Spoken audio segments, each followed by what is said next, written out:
Every law school promises to teach its students to think like lawyers. But what does that mean? What does it mean to think like a lawyer? At the Texas A&M School of Law, we break the process of thinking like a lawyer into discrete steps and teach those steps to our students explicitly.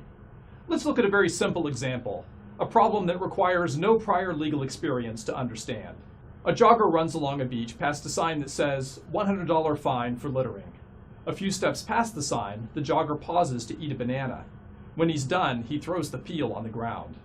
A police officer sees the jogger drop the peel. She recalls that her supervisor did not issue a littering ticket to a person who poured coffee on the ground, but the supervisor did issue a ticket to someone who threw a candy bar wrapper on the ground. Should the police officer ticket the jogger? Legal reasoning, or thinking like a lawyer, is rule-based reasoning. Lawyers always look for the rule that governs the conduct in question. Here, the rule is simple: $100 fine for littering. But what does littering mean? Here, littering is potentially ambiguous. When part of a rule is ambiguous, lawyers look to see how the rule was applied in prior situations. Prior situations are called precedents. By comparing the facts of the current case to the facts of precedents, lawyers can predict how the rule will apply in the current case. This process of comparison is called analogical reasoning, or reasoning by analogy. Analogical reasoning is just a fancy term for something we all do every day, comparing two or more things to see how similar they are. Here, we have two precedents that can help us understand what littering means. In the first case, someone who poured coffee on the ground was not ticketed for littering. In the second case, someone who threw a candy bar wrapper on the ground was ticketed for littering. So here's the point of comparison. Is a banana peel more like coffee or more like a candy bar wrapper? If the banana peel is more like the coffee, then the officer should not issue a ticket. But if the banana peel is more like the candy bar wrapper, then the officer should issue a ticket. How would a lawyer compare these three items? By figuring out what attributes define them. Lawyers call such attributes factors. Let's see what attributes or factors we can come up with for these three items. To keep track of the factors, we'll use a device I call the case grid. Let's list our three cases, coffee, candy wrapper, and banana, along the top. We'll list our factors down the left column, and we'll leave the last row for the result, ticket or no ticket. We already know the answer in two of the cases, so we can fill those in now. We'll leave a question mark for the banana peel.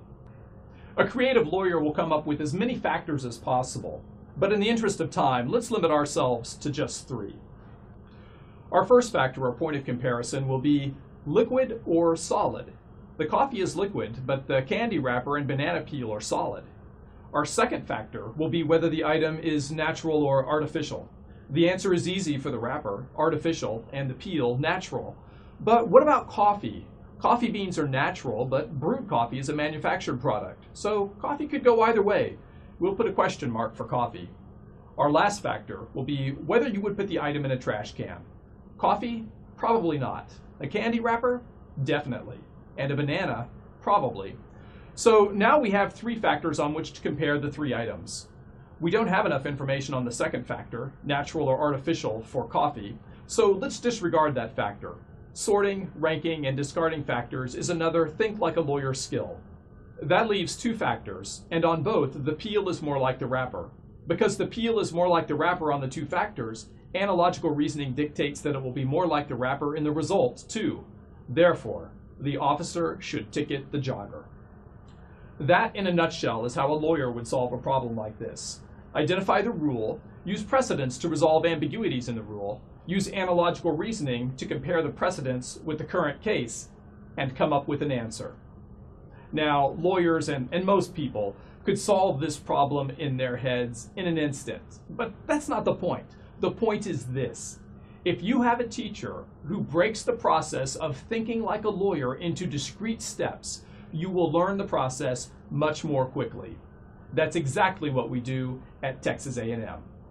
I'm Professor John F. Murphy, and this is the Texas A&M School of Law.